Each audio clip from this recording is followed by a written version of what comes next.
Hello and welcome to episode 9 of the UFOcast. Hello. Episode 9, I know. Yeah, it is episode 9, yeah. Hello, I'm Michael. And I'm Luke. So you probably already know all that. Oh, should we be like the Verity podcast and see where we are, or should we just not bother? I think Radio Free Scaro did that first. Did they? Yeah, fair enough. Yes. Well, I mean, we can if tell we you want. What, we're in your ears. That's it. We're in your ears from two separate locations in the U of K. Indeed. That's ringing a bell. Right, moving on. We're going to be talking about Ordeal this time. Yes. Which was voted, according to many websites, the single worst episode of UFO. Well, and for once, I think fan wisdom has this correct. Because I find that with other things, certainly with The Prisoner, and with certain aspects of Doctor Who, I'm very much in disagreement with fan wisdom on both in terms of what's good and what's bad on a number of things. But I'm very much with that opinion. Certainly in the rewatch so far, this is the worst episode that I've watched. And I had a look ahead at some of the upcoming episode titles. I was like, okay, can I find one that in my memory is worse? And there are probably a couple of others that I don't have particular fondness for, but this one, I think, remains as the worst episode of UFO in my head. I may change my mind as we go on, but I doubt it. What was your first impression, Michael? Well, you see, when I was watching it, my first impression was, now we're getting somewhere, as I watched it. And then at the very end, I went, oh. And I think, like Alan Partridge, can you sum it up in a word, in a noise? That's basically it, yeah. Right. So, that would be how I'd sum it up. It's because I actually thought we were getting somewhere with the aliens, with the narrative. It was moving on. It was moving on apace. Stuff was going on. Stuff was happening. There was actually stuff happening that mattered. That took us somewhere. That revealed things. And it was like, oh, here we are. There's some serious stuff going on now. We're going to find out about the aliens. We're going to find out a lot more stuff. We've done the groundwork. We've laid the seeds. Here we go.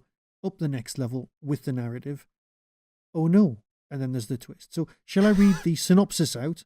And then we can discuss whether or not we have to reveal the twist, which I think we kind of have to in order to justify why bad this episode is. The day after an indulgent night out at a party, Paul Foster goes for a checkup at Shadow's health farm. When he gets into the sauna, his hangover really begins to take effect. He passes into a semi-conscious state and becomes aware of the strange events around him. He's kidnapped by a UFO, given an alien helmet, and left on the moon. Shadow finds him, but how can they remove the helmet without losing the breathing liquid that is giving him life? Paul finds himself fighting for life until he realizes he's just conscious again and still in the sauna. So that's kind of it in a nutshell, but I'm still not completely convinced that these synopsises are as in-depth as they could be. Well, and they I have to say they're not entirely accurate, I find, no. to what goes on. No. But you have, in reading that synopsis, you have.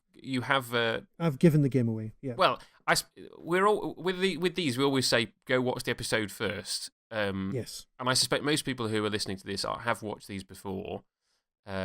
If you haven't, then we have spoiled the twist of Ordeal in that it's the dream episode of UFO. The thing I wanted to talk about first, if you don't mind, is what familiarity do you have with other Jerry Anderson dream episodes? Because this is not uncommon. Right. You see, I thought it was. I know that there's just going off my own memory because I've not given this any thought at all. Right. I would say there's definitely a Thunderbirds dream episode. I've got a memory of the wibbly dream effect thing in at least one of those. So that's the memory could be cheating. Well, okay. So in terms of like actual Thunderbirds episodes, I don't think they ever did a dream one. But obviously, there's a dream sequence in the first Thunderbirds movie. That's what I'm thinking of. Yes. Where Alan, because he gets stuck back at base and doesn't get to go to the swinging star, he then dreams of a weird limbo that's the one restaurant with Cliff Richards thing. in the Shadows. With Cliff Richards in the Shadows, yes. Are playing, and the puppets are ridiculously accurate. Yes. Cliff Richard Jr., so the idea that Cliff would have kids, which obviously has never happened. Cloning is a possibility. Oh, yeah, yes, he could be a clone. So I quite enjoy that bit of the movie. And then there's at least there's a couple of Stingray ones that I can think of. Right. There's a Captain Scarlet one, and then there's a couple of Joe 90 ones. One of them is sort of, I think that it's set up as a dream from the start, because they're testing whether what Mac dreams is the same as what Joe dreams if Joe has Mac's brain pattern and then goes to sleep wearing the glasses. And basically the episode is that they both dream the same thing. Right. And I can't quite remember whether you're completely aware of that from the start. But that's quite fun. Makes sense. That episode. Okay. Then there's another one where he everybody's basically the grown-ups are all arguing, and he dreams of the Wild West. So it's basically Joe 90 in the Wild West. So that's quite fun. The Captain Scarlet one is brilliant because it's sort of in some ways prototypical for UFO, because the Mysterons come and invade Earth in UFOs. Symphony Angel falls asleep in a desert and dreams basically that everybody gets. Basically, the thing about. So this is the thing. The thing about the dream episodes is that they're pretty much a way of putting the characters into extreme peril and killing them off. That's pretty much what happens. Like in the Stinger episodes, they get roasted to death, and then Phones wakes up and realizes he's in a heat wave, or they get a spear gets thrown at them in the cool caveman, and then they wake up. And then in Captain Scarlet, everybody dies, and then Symphony wakes up. Whereas with this one, the reason I don't think for me the reason it partly didn't work for me is because the peril just wasn't played up enough. You see, I've given this a lot of thought these last few days, and for me, the reason it doesn't work is because when you're having a dream or an hallucination, you are usually, I'd say 99% of the time, you are the center character. And the person who's having the hallucination, which is in far too much depth, and we can break the whole thing down individually in a minute. Yes. He's not there. The whole point of the narrative is that he is missing. So yes. There was I don't know if you've heard the most recent Prisoner podcast, which is an interview with Nick Briggs. And in it, he's talking about the last ever episodes of The Prisoner, which right. He's heard of a theory out there, which I'd not come across, is that number 6 is actually dead in the last 2 episodes, and he's experiencing the last few moments of sentience before he dies, where he experiences a whole mixed up, muddled version of his life and all of the problems being solved. Right. Okay. But because he's in every single scene, he's experiencing all of these things because it's him. Now, the argument against this episode being something which is Paul focused is that he is missing from this, which means we get to see the world without him from his subconscious's point of view, which makes it even more interesting if you think about it, because the person who refuses to kill him is the bromance that he's having with the captain of the submarine. And if you wanted to go down a /fiction route, then that is an ideal place to start. So I think I can possibly say wholeheartedly, I've given this episode too much thought. Yeah. No. Categorically, yes. That I think you have hit on perhaps the more interesting bit of the episode, which is this whole the whole thing that is set up at the beginning, in that he's coming back from a stint on Skydiver. Yeah.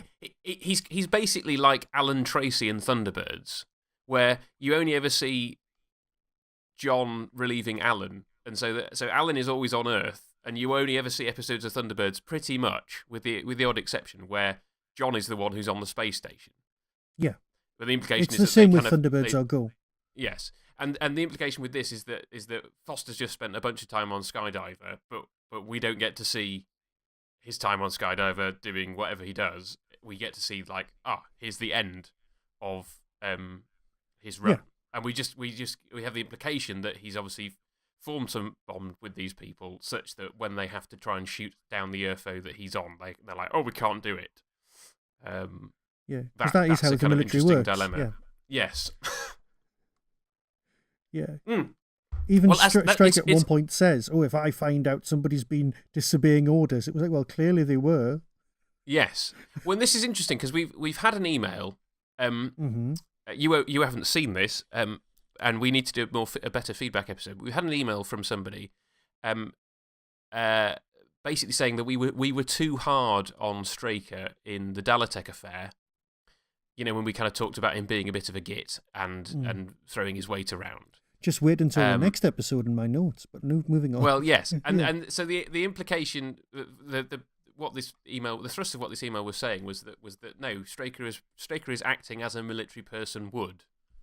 Yeah. And there's a military structure to Shadow, and that actually we were too hard on him, that people would follow orders and that he's acting as a military commander would. And in this episode, like you say, although we later find out that this bit of it is a dream, you have that whole thing of people not following orders because of this personal attachment that they should be detached from. Yes. And like you say, it's this whole thing of Paul Foster's having this very odd dream because he essentially dreams an episode of UFO with all of the filming and editing that you would expect from an episode of UFO. Exactly. Oh, right. Now there's a couple of points that take place, either in the dream or around the dream. In fact, no. First off, I need to say, why is there a Beatles track? Now I know it's actually. Hang on, I've done my research. This is the single version rather than the album version of the Beatles track that's played. So thank you, Lou Grade, for sorting that one out. What was the difference? There's, I think it's somebody else. You can hear it. You can definitely hear it. If you've had the album and you've heard Get Back, and then you hear this version, it does sound. It's got a slightly different mix on it. I think there's somebody else on keyboards, and sorry, I had an ex who was very into the Beatles a long time ago, and all this information is kind of. So, I was going to say there's the album, but if you've got the album of the singles, which came out around 2002, the version that's on the episode is that one. Right, because I'm obviously most familiar with the album version because I have Let It Be in my collection. Yes. And I have to say, now that you've said that, my feeling is that I did notice something about it, but it wasn't immediately obvious. But now that I know it's a different version, I can watch it again and go, right, okay, those are the differences. Yeah. So basically, now it's set in 1980 something. Arguably 1985, but we'll leave it there. It's set at some point in the 80s, and they're having a 1960s theme party. So they've all come dressed as Austin Powers. That's the only thing I can accept. That they've gone to a 1960s theme party, or they just went, sod it, let's just make a party.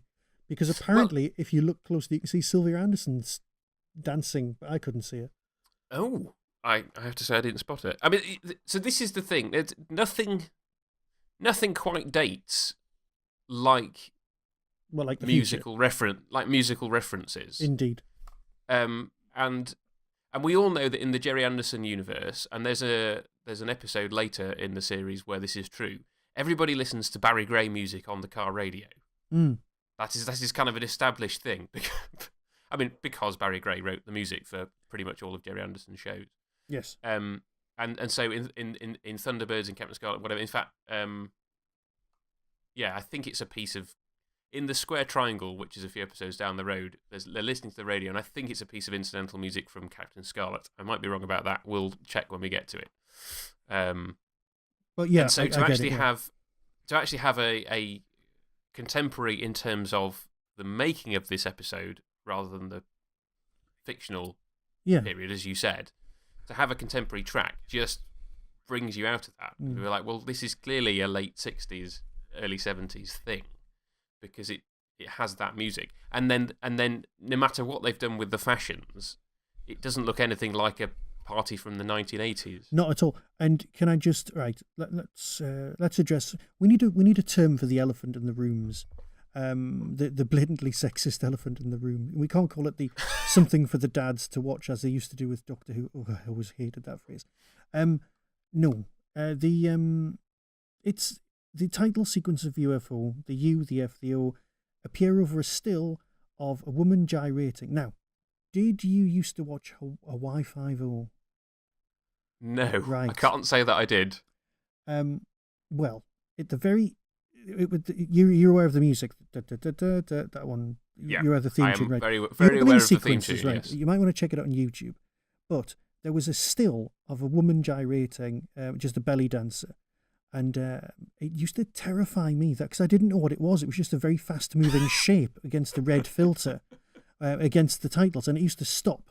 And as a kid, it really disturbed me, and I was never quite sure why on that one. But that's reminded me ridiculously of this still. But that's just sorry, I've just had a flashback, and it's pointless. But yeah, absolutely pointless. But yeah, why would you do that? Why? Because it was the time. I mean, there's a lot that you can just say. Well, these were the attitudes of the day. This was the time. This was fine. Yeah, fair enough. However, I think that's what you have to say. However, right, in order to balance that out, you've got the actual dialogue that Paul Foster says to the woman when she's flirting with him, and she says, "Do you know what you need? You need an alarm clock." And that's actually, it's actually quite a nice line because you're just thinking, well, this is going somewhere seedy, and it's really not. Yes, and then it's not. I really appreciated that. Yeah. That aspect. So that it's in my head in a checks and balances world. I can let that one go because of the intent. You know, I'm watching the episode again. I mean, this is completely jumping tracks, but I've just realised there's another thing that kind of gives away that it's a dream. So the thing that I've just noticed that suggests that it's a dream is that so at the beginning when he flies off, and then there's obviously another Sky One coming in to replace him, on the thing. But in his dream, there's nobody new on board the Skydiver. Ah. So who flew the new Sky One in? Got you. Well, I would say because it would be a new pilot. You hear Lou Waterman's voice over the radio, so he's already on board. So presumably he's the pilot, but he was already on board. So who flew? Yeah. So that's part of it, and obviously I presume the reason that because it's a dream, he's just dreaming of the crew that were on board with him. Yeah. And so he doesn't dream of a replacement pilot for himself. Right. Well, mine's me just being a tiny bit more pedantic. Because you know the way that I'm completely fixated on the fact that it's a TV studio with it. That's a really bad cover. Right. Freeman says to Straker says to Freeman, "You get yourself off to the health clinic and find out what's happened. Go as fast as you can." And he takes the Shadow helicopter, which clearly must have taken off from the television studio in order for them to get there so quick. Unless it's parked just down the road. Well, it's possible. You know, we have this kind of whole thing about how does everybody else get in and out of Shadow HQ? Yes. Because they clearly don't all go through Straker's office. Yeah, because one assumes that there's a secret door somewhere beyond the perimeter of the studio that everybody else comes in. So maybe he goes out that way, and there's a helijet waiting for him there. Got you. But like you say, any inconsistencies in this you can just put down to it's Foster's dream. So we can just ignore all inconsistencies because it could just be a product of his imagination. No, you're absolutely fine. I mean, so yeah. Well, the thing is that kind of removes most of the impetus to the plot because, like I said at the beginning, we're getting all really excited. We're going, you know what? I've had enough, right? Because when you're a kid, you sit down with them and they're writing their stories, and the thing you always tell them is there's two rules of kid writing club, right? And the first rule is never write, and it was a dream. And the second rule is never write, and they all went home for tea, right? They're the first two rules of kiddie writing club. Very important. Yes. And this breaks rule number 1. And it just irritated me. It irritated me that it broke the rule, but it also irritated me the fact that it couldn't be the hallucination because Paul's not in it. So everything else always keeps coming back to this. It like the bit where the doctor's on the video link and it's very exciting and they're trying to build up a bit of tension and remove his helmet and all this business. Oh, hang on. Major character that we've not discussed.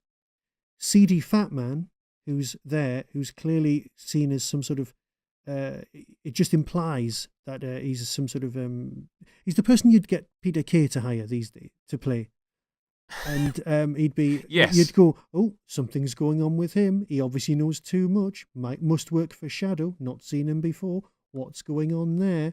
And clearly he knows that if you go in the sauna, because they're so dangerous, saunas, modern technology, that makes you hallucinate. Have you ever heard of anyone hallucinating in a sauna? Ever? Well, even if you've had a hangover. No, I haven't, I have to say. I've heard of people getting a bit warm. Yes. Or possibly something embarrassing happening with a towel. That would be it. Yes. So it's funny. Basically, we're both saying that we have issues with this episode, but they're somewhat different. Well, yeah. To go back to the whole kind of it's a dream, but it's not from his point of view. Yeah, okay. My experience of dreams is that, yes, I dream from my point of view. Clearly, your experience of dreams is that you dream from your point of view. But I know other people, having had conversations with other people about dreams, is that is not common to everybody. And that I'm not saying that people dream like an edited episode of a TV show, but I do know people who dream where they're not themselves. Okay. And they pass. And they can change perspective in a dream from one character to another, just as part of their dreaming state. You know what? For the sake of argument, I'm willing to accept that. Yes. But yes, it. I think what we're saying is it's unsatisfying because, like you say, it appears to be adding something to the ongoing story of UFO. Yeah. Because the aliens come in and kidnap a person and fly him away. Specifically, it's one person. They haven't just come for the parts. They've come for him, and they dress him up as an alien, and they make him breathe the air. They pump the liquid into him, so they want him, with his own mind intact, to become one of them and travel back to their world. Yes. And they've singled him out as well, because they've killed everybody else in the place. They have, yes, including your seedy fellow. Yeah. He will crop up again in Anderson Watch, by the way, just to give you a warning. So have a think about where you might have heard his voice before. Spoilers. What are we saying? So it's that idea that we've built up something, and then we've taken it away because it was all a dream. Yeah. That's the frustrating thing, is what you're saying. You know what? Yes, that is basically it. But you know what? It's probably on more of an emotional level, where you know it's not the best episode in the world, and then you go about justifying it and finding out why you feel like that. But perhaps you're just like trying to find reasons for the emotional response in the first place. But I do think it was that. The thing is, there's a few genuinely lovely bits. Like, the commander of Moonbase gets to leave Moonbase and go out onto the surface. Yes. And that works. You're like, yeah, that's a cool bit. But and the crashing UFO onto the moon. I mean, the model work. It's one of these things where I often say this about Doctor Who, is that regardless of the story, the music I always enjoy the music. Yeah. And I think with Jerry Anderson shows, you can say, regardless of whether the plot's any good, the model work is always going to be excellent. Good point. And you're right. The UFO crashing on the moon is another good example of that. I think for me, one of the other things is I'm just looking at this now is that Foster dreams some of the dullest shadow control scenes. True, very true. I think that's an aspect of it as well. It's they're not the most interesting things at the best of times, but for some reason in this episode, I just found them particularly dull. And so I think that's part of it. Is that other other times where Jerry Anderson shows have done dream episodes, and arguably there's another episode coming up, which is not a dream episode, but plays with some of those kind of things. I don't want to say any more without spoiling stuff. You can give me the title. I'm not going to give you the title because I don't want to spoil it for you. But for me, the contrast with this, and you go, well, so there's an episode where UFO does a sort of dreamy thing and does it really, really well, and there's a really good reason for why it's happening. And it's one of my favourite episodes. And so the fact that there's this earlier in the run, which completely fails to make it interesting, because you don't even get to you get to see a really close crop view of him inside the UFO. You get this kind of idea that there's these kind of coloured backgrounds and the aliens kind of sit there and don't do anything. And you kind of, I want to see more of the UFO. And then obviously, if you had seen more of the UFO, it would still have been revealed that it was a dream. But it's just, it's just very frustrating as a piece of drama. Yeah. However, at the very beginning, before he goes in, the UFO comes to Earth.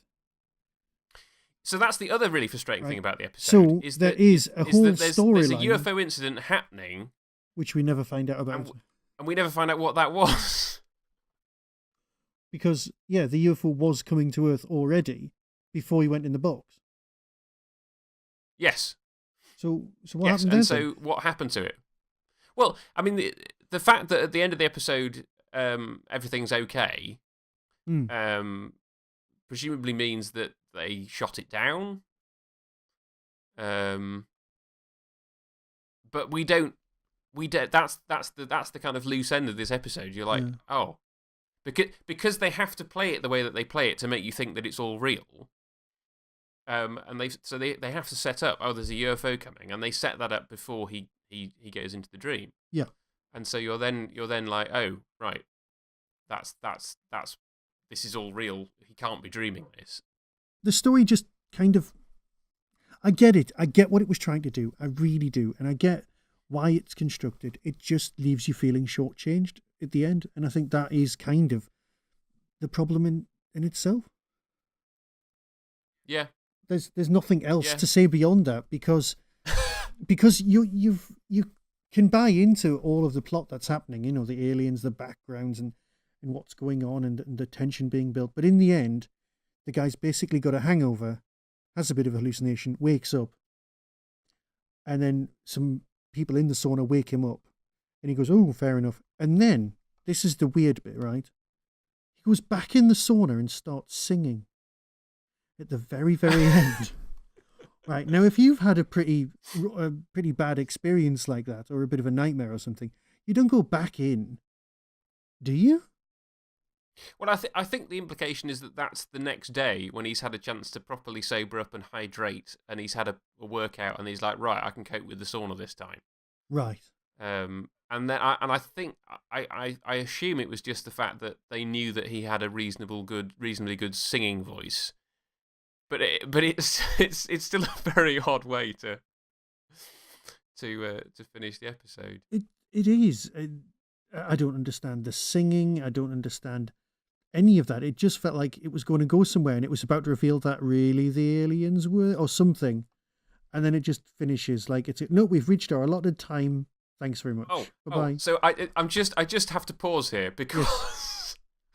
Because I'm watching the DVD with subtitles, right? And Jackson has just walked in, and preceding his first line, it says in brackets, French accent. French? Okay, yes. Well done. Whoever was transcribing these subtitles had no idea anything about accents. Like, French accent? In what way is that a French accent? Yeah, but I think the best subtitles would be realistic ones, and it would say something like some weird European accent. I don't know. I can't quite place it. Go for Polish. Just imagine it is. There you go. Something like that. Just if you don't know, pick the actor's nationality. I mean, he was Polish, I think, wasn't he? That's what we went for, yeah. I will check that out before Yeah. next time. But I'm pretty sure he was. Yeah. So yes, you've just been distracted. I know this whole episode I've been distracted. I'm watching it now. This whole episode is distracting. It's that's what I was about to say earlier. Some things are more than the sum of their parts, and this episode is the absolute opposite of that. Its parts are really well executed, really well done, really well acted, really well written. The music's good. It's all well done, but collectively, it is less than the sum of its parts because of the payoff. Yes. I think so. I don't want to. Okay, I'm going to harp on about this. Go for it. Be a harper. One of the things about the other episodes that I've talked about of previous Jerry Anderson series that do dreams is that they put the characters into situations which are obviously, once you know that it's a dream, you're like, oh, of course it was a dream. Right. So that the idea that kind of Stingray ends up in the fish tank in X-20's house, and they're all the size of puppets, and everybody else is kind of that's obviously a dream. Yeah. When at the end when you find out, you're like, oh, yes, of course that was a dream. Silly me, I didn't. And with Attack on Cloudbase, it is plausible that the Mystrons have finally come to destroy everybody. But when everybody starts dying, and then Captain Black suddenly materializes inside Cloudbase, you're like, oh, okay, right. It makes sense that this is a dream. And it's just the fact that this episode could have done something. It could have put the characters in more jeopardy. They could have killed somebody off, and you would have been like, "Oh, they've killed them off." I suppose you might have felt even more shortchanged when they go, "Oh, it's a dream." Not necessarily. I just think that the whole kind of it's a dream thing. If you are going to do it, and I mean, I know you said that you shouldn't do it, but if you are going to do it, raise the stakes. Yeah, okay. It's like, why have an alternative universe, but don't have an alternative universe where the only difference is somebody's kitchen's a different colour. Yes. Yeah. Yes. And I know it's supposed to be this kind of whole thing of like, oh, is Foster going to die when we take the helmet off? Yeah. But remember, he's got a very high opinion of himself in his subconscious because they keep going on about his lung capacity and the fact that he's a skin diver. Not just a diver, he's a skin diver. Yeah. Again, we'll take you back to the bromance and the shipping. Moving on. And his bright pink car. Sorry. Are we now going to be kind of looking out for evidence of a relationship between Waterman and Foster for the rest of the series? You know what? If you want to, we can go down that road. It's not a problem. To be fair, it had not occurred to me until you mentioned it at the start of this episode. It hadn't occurred to me until I was desperately trying to find something to talk about this episode because I just needed to. Yes. So yeah, the stakes should be higher. Have we got anything else to say about it? You know what? I haven't. Let's do Anderson Watch. Oh no! Actually, no. So the other thing to say, and I've just antiquated gym equipment. Yes. What? The weird exercise bikey thing, which sort of seems to be you turn it on and it kind of does half the pedaling for you, which seems to kind of defeat the point of having a exercise bike. But anyway, if somebody knows how those things are supposed to work, as someone who's done his fair share of physio in the last couple of years, I must say I've never seen anything that looks like that. I've seen bikes you need to pedal yourself, and I've seen treadmills you need to alter inclines, and all sorts of lifting and stretching materials. But I've never seen that thing where you cycle and it does like a rowing action with your arms as well. Yes. So I think that is indeed quite antiquated. And moving on, and it appears to do nothing. Oh, and the doctor threatens to cut the fat man because he is fat. And they're all kind of jollily talking about that. If that happened these days, there would be there'd be words. Someone would be up against the human resources, because he just says, "Well, if you don't start losing weight, I'll cut it out of you." And it's like, what? Yeah, that's not a good line. Yes, fattest. Yes. But you know, there's not many fat people in Shadow. No. Because they have to be very fit so that the aliens want their bodies, fit. Yeah. You had something else that you desperately wanted to say, and I interrupted. Now, apologise. No, it was just the whole gym equipment thing. Yeah, that was it. Well, you're right. I don't think there's anything else to say. Right, please, plug us out of our misery with Anderson Watch. Well, Anderson Watch. So, we have one person in Anderson Watch this week, and it is your the CD large man. The CD large man. Joe Franklin is the character's name. He was played by an actor called David Healy. I don't know if that helps you at all to place him. It doesn't. But did his voice not do anything for you at all? Because when I watched this, the minute I heard him, I was like, oh, it's him. You know what? Clearly not. No, go on. So my Anderson knowledge is not as big as yours, quite clearly. Yes. Yeah. So his biggest role is Shane Weston in Joe 90. So he's the boss of the World Intelligence Network. Got you. Yep. But he was one of those kind of ubiquitous voices. So he did a lot of voices on Captain Scarlet. So he played umpteen Mysterons, I've no doubt, in Captain Scarlet. And then he was also in the Secret Service, and then Space Police and Space Precinct. I just have various written down, so I guess he did a variety of roles in those voice roles. The other thing, and it's only just about counts for Prisoner Watch. Yeah. Hang on. I've just checked something. I've just looked. Yes. I've just looked in the big book of UFO because I was promising myself I wouldn't do that. He also, and I knew we're not going to do this, but he was also a voice in Terminal episode of Blake 7. Ah. Right. I didn't know that. And so he was in Supergirl. he was he's in lots. He did some James Bonds. But I think he was definitely one of these people that's a voice actor. Yes. First and foremost. Yeah. But yes, in terms of Prisoner Watch, so I was looking at the Blu-ray because I've been watching on Blu-ray, and on the first few discs, the main extras are the fact there's a trailer for each episode from the time, and David Healy is the trailer voice for The Prisoner. No, that's brilliant. And I don't know whether they picked him because he was an American, and they were like, if we have an American trailer voice, yeah, always it will makes sense. sell this to the Americans, or I don't know. But it's fascinating.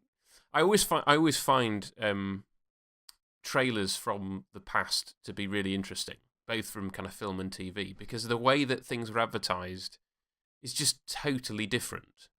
In that you would get a big chunk of a scene, as the trailer, and rather than this kind of fast cutting between kind of clips and bits and bobs, which doesn't really give you an overall idea of what the episode is about. Or it does. Sorry, it's the reverse. It gives you sort of an overall idea of what the episode is about, but the snippets are so small that when you finally see the episode, you're like, oh right, that the context for that is totally different from what the trailer gave me. Whereas with this, you get a kind of longer snippet, and then you have David Healy's voice kind of piecing it together, going, "This week on The Prisoner" or whatever. But yes, for me, when I first watched this episode, I was very clear. I was like, yes, that voice is very, very familiar to me from Joe 90 and Captain Scarlet. I don't own the particularly good voice. Blu-ray of The Prisoner at all. I think mine is the 35th anniversary DVD release.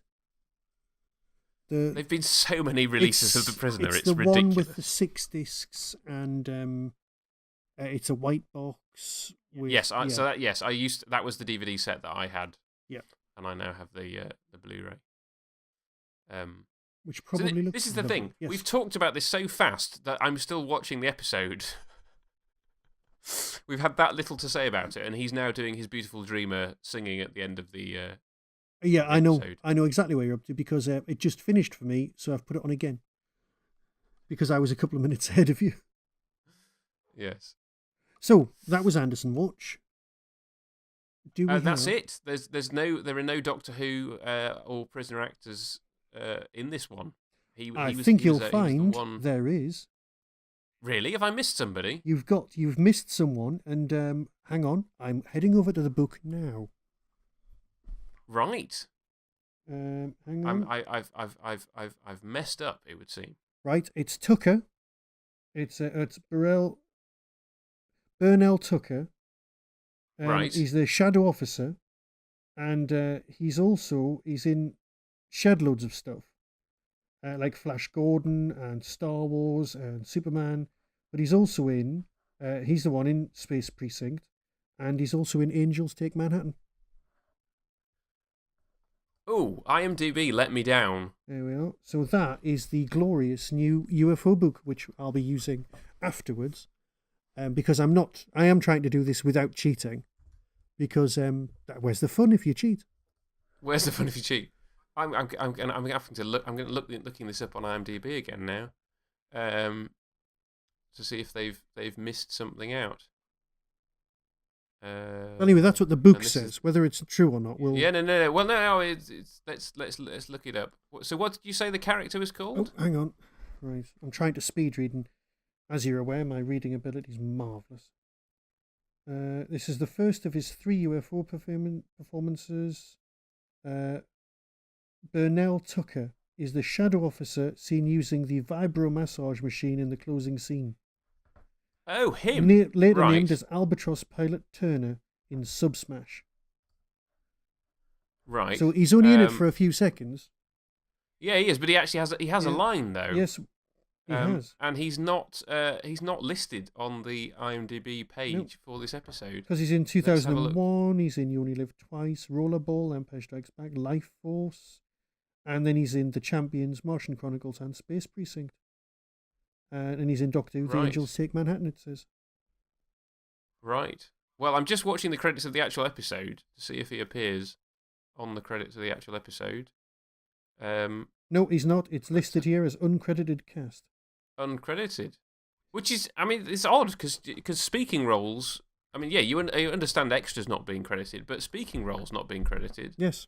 So that's why he's not credited on the episode. He's not credited on IMDb. And the thing, you're reliably informed because of the book. Because of the book, he's a chap called Burnell Tucker. Yeah, and also on the same page it says where it was first broadcast, and I'm rather smug to announce that the first UK transmission was in my own home territory of Tyne Tees TV on Wednesday, January the 20th, 1971, at 8 p.m. So the Geordies saw it first. This particular episode? This particular episode, yes. Yeah. Well, there we go. So there's nobody else, and... Well, I mean, I'm now doubting every episode that we've done so far. If your book is coming up with stuff that the credits of the episodes themselves, and using IMDb can't tell us. Oh yeah, here we go. Yeah, so he has credits for Subsmash and The Sound of Silence, but not this one. Well, there you go. That is what you said, isn't it? Yes. Those were the two others that you picked out. Well, there we go. Well, and so he'll come. Bombshell. He'll come up again properly when we do those episodes, won't he? We'll be like, oh, that Burnell Tucker. He's back again. There he is, a good old Mr. Tucker. It's Mr. Tucker to me, quite clearly, yeah. Yes. Yes. Right. So that was us discussing a dream episode. Next time, we'll be discussing the bloke in charge goes off and does something else, and somebody else is in charge. In the responsibility seat, indeed. You have been listening to the UFOcast with me, Luke, from Tmudwup. And me, Michael, from the Tin Dog Podcast. Please get in touch with the show. Let us know what you think and any feedback you might have at ufocast@yahoo.com. Or on Twitter at UFO_cast. Available on Stitcher and iTunes.